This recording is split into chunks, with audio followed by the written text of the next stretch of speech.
ओम शांति 15/9/2021 मधुर संतान गण एबे तुम्हें अमर लोकर यात्रा अच्छ। यह तुमर बुद्धि द्वारा आत्मिक यात्रा अटे जहाँ तुम्हें सत्य ब्राह्मण मान ही करि परिबो। प्रश्न निजे निज सहित बा परस्पर मध्य क्यों कथबार्ता हेबा ही शुभ सम्मिलन अटे। उत्तर निजे निज सहित कथबार्ता कर जे मु आत्मा एबे पुराणा छी पतित स्वर को छाड़ी घर को फेरिबी। यही स्वर कौन सी कामर नुहे। एबे तो मु बाबा साथी रे जीवी। परस्पर सहित जेतेबेले मिसुच तेबे यही वार्तालाप कर जे सेवा किपरि वृद्धि कर पाइबो, समस्तंकर कल्याण किपरि हेबो, समस्तंको किपरि रास्ता बताइबा, यह ही शुभ सम्मिलन अटे। गीत दिल का सहारा टूटना चाहिए। ओम शांति। मीठा मीठा रूहानी संतान माने समस्त सेवा केन्द्र ब्रह्मा मुख वंशावली सर्वोत्तम ब्राह्मण कुलभूषण निजर कूल को जानी जे जो कूलर होइथांती सेमाने निजर कूल को जानी थांती। कहीं निज कूलर होइथांतु बा कहीं उच्च कूलर होइथांतु प्रत्येक निज कूल को जानी थांती एवं भाबंती जे यांकर कूल बहुत भल। कूल कुह बा जाति कुह दुनिया रे तुम संतान मानक व्यतीत आउ कहीं जानी नाहंती जे ब्राह्मण मानकर कूल ही सर्वोत्तम अटे। प्रथम नंबर कूल तुम ब्राह्मण मानकर ही कह। ब्राह्मण कूल अर्थात ईश्वरीय कूल प्रथम है निराकारी कूल तापर साकारी सृष्टि को आसी थांती। सूक्ष्म बतन तो कूल न थाए। साकार उच्चर उच्च है तुमर ब्राह्मण मानकर कूल। तुम्हें ब्राह्मण माने परस्पर भाई भौणी अठ। भाई भौणी हेबा कारण तुम्हें माने विकार जाई परिबो नहीं। तुम्हें अनुभव आधार कहि परिबो जे पवित्र रहिबार या बहुत भल उपाय अटे। प्रत्येक कहउछंती जे आमे ब्रह्मा कुमार कुमारी अटू। शिववंशी तो समस्ते अटंती पुणी जेबे साकार आसीथांती तेबे प्रजापिता नाम होइथिबा कारणरू भाई भौणी होई जाउछंती। जदि ब्रह्मा प्रजापिता अटंती तेबे निश्चित तो रचयिता अटंती तुमको पोष्य रूप में ग्रहण करुछंती। तुम्हें माने गर्भर जन्म नहीं न मुख वंशावली अट। तेबे मनुष्य कुख वंशावली एवं मुख वंशावली अर्थ मध्य जानी नाहंती। मुख वंशावली अर्थात पोष्य संतान, कुख वंशावली अर्थात गर्भर जन्म नहीं संतान। तुमर यही जन्म अलौकिक अटे। वर्तमान तुमर 3 जन पिता लौकिक अलौकिक पारलौकिक। प्रजापिता ब्रह्मा को अलौकिक पिता कह जाउछि। वर्तमान तुमर 3 जन पिता लौकिक एवं अलौकिक बा पारलौकिक। प्रजापिता ब्रह्मा को अलौकिक पिता कह जाउछि। लौकिक पिता तो समस्तंकर अटंती ताहा तो साधारण कथा। पारलौकिक पिता मध्य समस्तंकर अटंती। भक्ति मार्गर तो हे भगवान हे परमपिता समस्त कही थांती किंतु यही प्रजापिता ब्रह्मा को केबे कई डाकी न थांती। यही बाबा मध्य तुम ब्राह्मण पिला मानकर पिता अटंती। सही 2 जन पिता को तो समस्त जानिछंती किंतु ब्रह्मा पई द्वंद्व पड़ जाउछंती कारण ब्रह्मा तो सूक्ष्म देवलोकर अछंती। एठारे ब्रह्मा को केबे देखंती नहीं। चित्र मध्य ब्रह्मा को दाढ़ी मुछ वाला देखाई थांती अर्थात प्रजापिता ब्रह्मा यही दृष्टि ही अछंती। सूक्ष्म बतन तो प्रजा रचना करि परिबे नहीं। एकथा मध्य कहार बुद्धि रे आसु नहीं। यही सब कथा बाबा बुझाउछंती। यही आत्मिक यात्रा मध्य गायन रही। आत्मिक यात्रा तांको कुहाजिबो जो यात्रा रु पुणी फेरी आसी परिबा नहीं। अन्य यात्रा सब तो जन्म जन्मांतर करि आसुंती एवं यात्रा करी फेरी आसुंती ताहला शारीरिक यात्रा। यह होछि आत्मिक यात्रा। ए आत्मिक यात्रा करी तुमे आ मृत्यु लोक को फेरु ना हो। बाबा तुमको अमर लोकर यात्रा सिखाउछंती।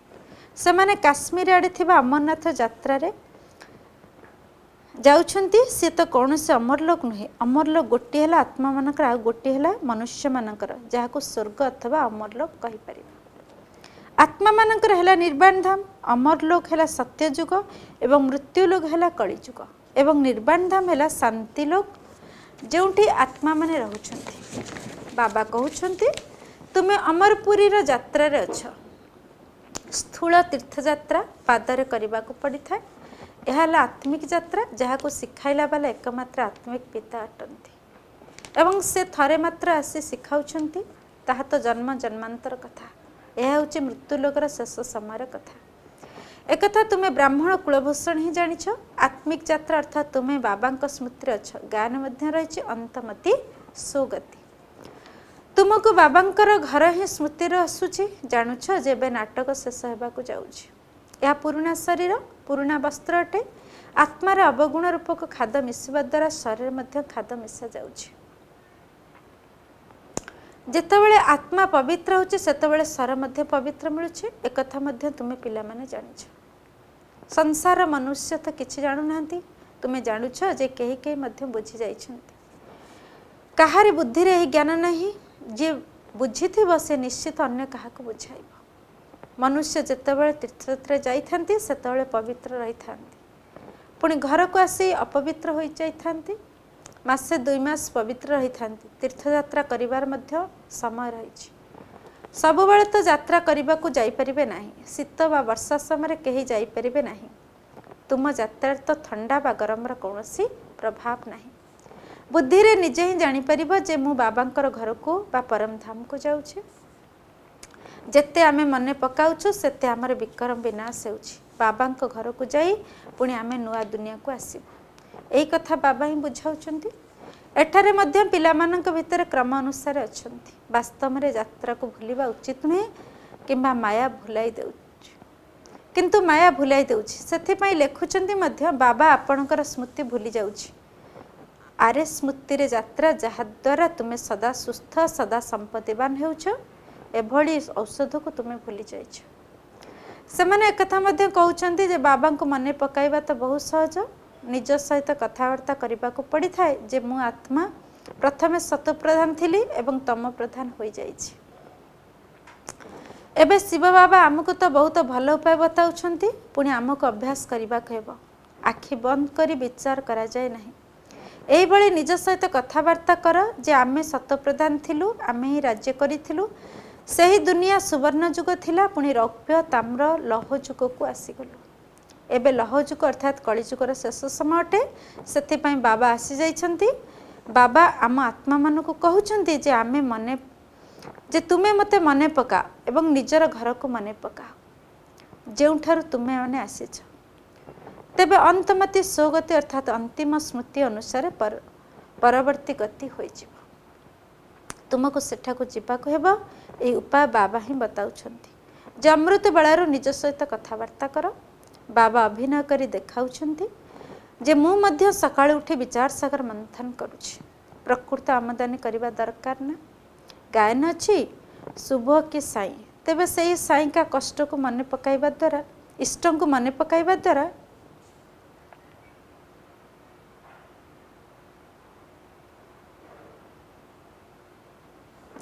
गायन अछि शुभ का साई। तेबे सेही साई बा इष्ट को मने पकाइबा द्वारा तुम्हारा नौका पार हो जिवो। बाबा जहा करूछन्ति जेपरि कहउछन्ति ता पिला मानक मध्य बुझाउछि। सेथिरे कौनसी गोलमार कथा नहीं। यह रोजगार करिबार बहुत भल उपाय अटे। अल्लफ अर्थात बाबा को मने पकाइबा द्वारा बे अर्थात बादशाही भी मिल जिवो। पिला माने जानिछन्ति जे आमे राज्य को शिक्षा करूछु। बाबा बीजरूप ज्ञानर सागर अटंती। तेणु आमे माने मध्य ए वृक्ष को भल भाबरे बुझी जाइछु। यह मध्य मोटा रूप ज्ञान अटे।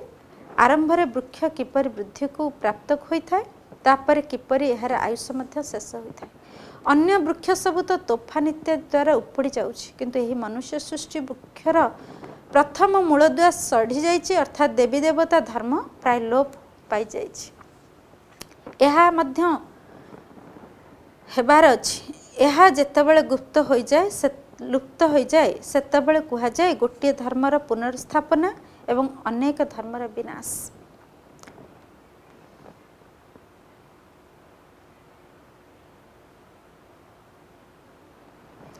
यह जेतेबेले गुप्त हो जाए सेतेबेले कुहा जाए जे गोटे धर्मर पुनर्स्थापना अनेक धर्मर विनाश। प्रति कल्परे यह धर्म प्राय लोप हो जाए। आत्मारे जेतेबेले खाद मिसि जाए तेबे शरीर पुणी गहना मध्य नकली हो जाए। पिला माने जानुछन्ति जे आम भितर खाद थिला। वर्तमान जेबे कि आमे स्वच्छ हेबा को जाउछु तेणु अन्य मानक मध्य रास्ता बताउछु। दुनिया तो एबे तम प्रधान अटे। प्रथमे सत प्रधान स्वर्ग थिला। पिला मानक अमृत बेला उठी निज सहित कथबार्ता व आत्मिक वार्तालाप करने उचित। विचार सागर मंथन करने आवश्यक, पुणी अन्य मानक बुझाइबा पड़िबो। यह 84 चक्र अटे।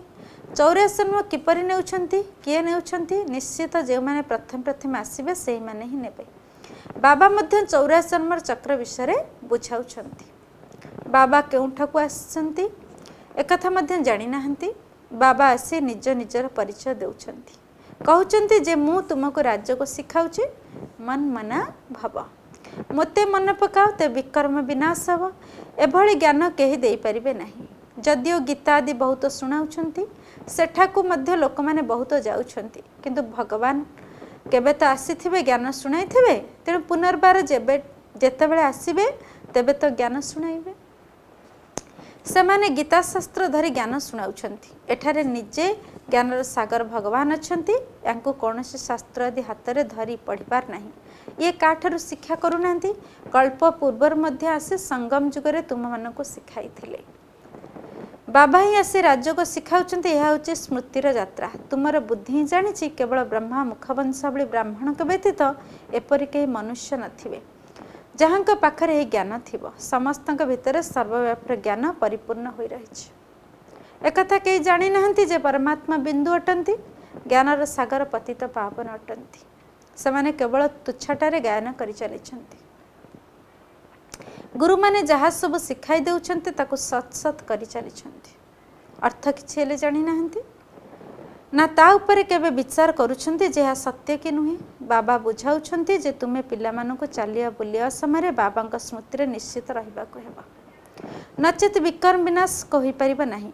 जहा भी किछि कर्म करूथाओ किंतु बुद्धि रे बाबांकर स्मृति रहिथाओ। श्रीनाथ द्वारा अर्थात श्रीनाथंक मंदिर रे भोजन प्रस्तुत करने समय बुद्धि रे श्रीनाथंकर स्मृति रही थाए ना। सेमाने मंदिर ही अछंती, भाभी थांती जे आमे श्रीनाथंक पई भोजन प्रस्तुत करूछु। भोजन तैयारी कले, भोग लगाइले, तापर जाई परिवार लोक पिला माने मध्य मने पड़िबे। सेठारे भोजन अर्थात प्रसाद प्रस्तुत कला बेले मुख बंद करि थांती, कथावार्ता करंती नहीं।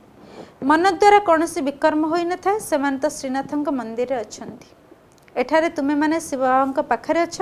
एठारे मध्य बाबा उपाय बताई चलिछंती। पिला माने कौन व्यर्थ कथावार्ता कर नहीं, सबु बेले बाबांक सहित मिठा मिठा कथावार्ता कर, जेपरि बाबा सेपरि संतान। बाबांकर स्मृति रही जे ही सृष्टि रूपक चक्र किपरि घुरुछि, तेणु से तुम मानकु आसी शुणाउछंती। तुमे पिला माने जानिछ हमर बाबा मनुष्य सृष्टि बीज रूप अटंती, चैतन्य अटंती। यह केते सहज कथा, तथापि बुझी पारु नाहंती काहेकि ना पत्थर बुद्धि अटंती ना। जड़ वृक्षर मंजीरु आमे चैतन्य बोली कहिबा नाही। बाबा तो ज्ञानर सागर चैतन्य अटंती, सही मंजी तो अनेक प्रकार अछि। भगवान को कहा जाए मनुष्य सृष्टि बीज, तेणु पिता होई गले ना। आत्मा मानकर पिता परमात्मा अटंती, तेणु सबु आत्मा माने परस्पर भाई भाई हेले। बाबा मध्य सहीठारे रहउछंती जोंठारे तुमे आत्मा माने निवास करूछ। निर्वाण धाम रे बाबा एवं पिला माने रही थांती। एही समय तुमे प्रजापिता ब्रह्मांकर संतान भाई और भौणी अट, तेणु शिववंशी ब्रह्मा कुमार कुमारी बोलाउछ। एकथा मध्य तुमको लेखिबार अछि जे तुमे ब्रह्मा कुमार कुमारी माने भाई भौणी अट। जदि शिव बाबा ब्रह्मांक द्वारा सृष्टि रचना करुछंती, तेबे तुमे माने मध्य भाई भौणी हेलो ना। कल्प कल्प धरी एहीपरि सृष्टि रचना करुछंती, पोष्य करुछंती। मनुष्य को प्रजापिता ब्रह्मा कुहाजिब नाही। जदिओ पिता बोली कहउछंती, किंतु शर जन्मदाता को लौकिक पिता ब्रह्मा को प्रजापिता कुहाजिब, कारण बहुत प्रजा अछंती, अर्थात अनेक संतान अछंती। तेणु बेहदर अविनाशी पिता पिलामानक सब कथा से बुझाउछंती। एही दुनिया संपूर्ण बिगिड़ी जाइथिबारु छी छी दुनिया अटे। एबे तुमको मु बाहर दुनिया को नहीं जाउछि। तुम भीतर मध्य बहुत अछंती जे कि ए सब भूली जाइछंती। जदि एही कथा मने रहिबो तेबे पिता मध्य मने रहिबे एवं गुरु मध्य मने रहिबे। एक कथा मध्य मने रहिबो जे घर को फेरिबाको हेबो। आमे यही पुराना शरीर को छाड़ी देबा कारण यही शरीर एबे कौनसी कामर नुहे। आत्मा एबे पवित्र हेबाकु लागिछि, तेणु शरीर मध्य पवित्र हेबो। परस्पर भितर एभଳି कथावार्ता हेबा दरकार। यह कह जाए शुभ सम्मिलनी जो भल भल कथा रही सेवा किपरि वृद्धि हेब समस्तंकर कल्याण किपरि करिबा सेमानंकर तो छी सम्मिलनी अटे गल्प इत्यादि कथा शुणाई थांती। एठारे कौनसी व्यर्थ गल्प आदिर कथा नहीं वास्तव सत्य सम्मिलनी यह कह जाउछि। तुमको ये कहानी शुणा जाउछि जे यह कलिजुग अटे सत्यजुग स्वर्ग कह भारत स्वर्ग थिला भारतवासी 84 जन्म भोग करथांती एबे अंतिम जन्म रे अछंती एबे तुमे तम प्रधान सत प्रधान हेउछ। एथिरे कौनसी गंगा स्नान आदिर कथा नहीं भगवान बाच मु समस्तंकर पिता अटे कृष्ण समस्तंकर पिता होई परिबे नाही। गोटे दुईटी संतानकर पिता तो श्री नारायण अटंती श्रीकृष्ण नुहंती श्रीकृष्ण तो कुमार अटंती यही प्रजापिता ब्रह्मांकर तो बहुत संतान अछंती केउंठी कृष्ण भगवान वास केउंठी शिव भगवान वास केते बड़ा भूल कर देइछंती। जोठी भी प्रदर्शनी करो तेबे मुख्य कथा हैला जे गीतार भगवान ये शिव ना सी कृष्ण प्रथम एक कथा बुझाइबा आवश्यक जे भगवान शिव को कह जाए यही कथा को बुद्धि रे धारण करबा को हेबो या उपरे अनुसंधान देवा दरकार। गीतार भगवान चित्र मध्य बहुत बड़ और स्थायी भाव लगे आवश्यक तले लिखिदेवा दरकार जे विचार कर एवं आसी बुझ तापर से लेखाई नेबा सहित दस्तखत मध्य कराई नेबा दरकार। अच्छा धारणा पाई मुख्य सारांश 1 नंबर परस्पर भितर शुभ सम्मिलन करी सेवार वृद्धि करिवार योजना करबा को हेबो निजर एवं समस्तंकर कल्याण उपाय प्रस्तुत करबा को हेबो केबे हेले भी कौनसी व्यर्थ कथबार्ता कर नहीं। 2 नंबर अमृत बेलार उठी निज सहित कथबार्ता करबा को हेबो विचार सागर मंथन करबा को हेबो भोजन प्रस्तुत कला बेले एकमात्र बाबांकर याद रे रहिबा को हेबो मनोवृत्ति मध्य बाह्य चिंतन न जाऊ एप्रति ध्यान देवा को हेबो। वरदान विनाश समय परीक्षा उत्तीर्ण हेउथिबा आकारी प्रकाशमय रूपधारी हुआ। विस्तार विनाश समय परीक्षा गुड़िकर पास सेवाई बा सबु प्रकार परिस्थिति गुड़ी को सम्मुखीन करने आकारी प्रकाशमय रूपधारी हुआ।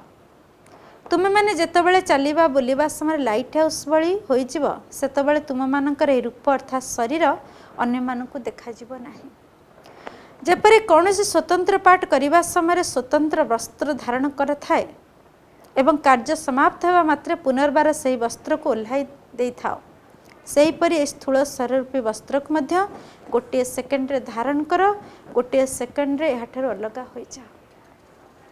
जेतेबेले अभ्यास पक्का हो सेतेबेले देखुथिबा आत्मा माने अनुभव करिवे जे माने लाइट रो वस्त्रधारी अटंती लाइट ही सेमानकर श्रृंगार अटे। स्लोगान जदि उमंग उत्साह डेणा सर्वदा साथे रहिथिबो तेबे सबु कार्य सहजरे सफलता मिल जाए। अच्छा ओम शांति।